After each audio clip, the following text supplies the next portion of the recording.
position, Michael, do you think, that she can't have a view on it? It's essentially because she knows too much? It's not a rational thing. I mean, whether it's sustainable politically is a different question. There's plenty of things she worked on as Secretary of State that she has commented on, including the Trans-Pacific Partnership, the trade deal. So, it's an excuse in the moment. I think what Clinton has been doing is trying to be bold and safe at the same time. So she comes out with these big proposals, but in this case, this is all really the low-hanging fruit. She's saying everybody wants more renewable, let's do more renewable. She isn't talking about the harder questions, which are what you do with fossil fuels. Also, there's an open question about oil exports and Arctic drilling. She hasn't gone near the question of a carbon tax, which is very controversial, and she probably will stay away from this cycle.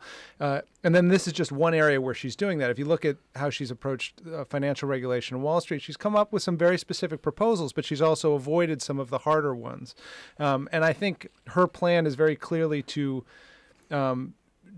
try and do this through the primaries, to try and appear as liberal and bold as she can, allowing her the space to then pivot back to the middle if and when she becomes the nominee. That's an excellent point. And you can even see it in the things she chooses to talk about, right? She talks a lot about immigration. She talks a lot about paid sick leave, paid family leave. She talks a lot about reforming the criminal justice system.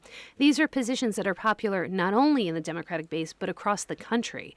Certainly across the realm of gettable voters, right? They may not be for Hillary. They may not be popular with Republicans, but they're not voting for her anyhow.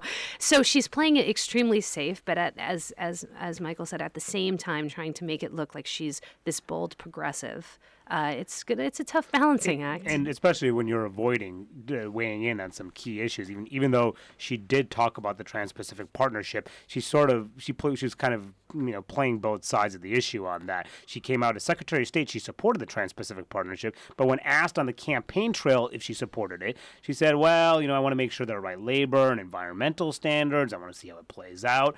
When she was asked if she supported the Fast Track Authority, which is central to getting the TPP enacted, she punted on that issue as well. So clearly she's playing it safe. She does not want to antagonize the Democratic base while also not alienating some of those moderate voters. And I think the larger danger here isn't so much even about her positions.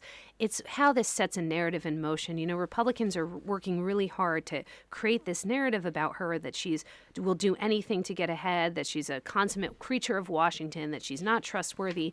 And when she doesn't answer questions about her positions on various topics, it sort of plays into their narrative. That's something we saw really effectively Democrats do to Romney in 2012, right? They created this idea that he was this heartless plutocrat. They pushed it hard, they pushed it early, and he reinforced it, of course, through several errors like the 47%, but that was already in people's minds, and that really hurt him.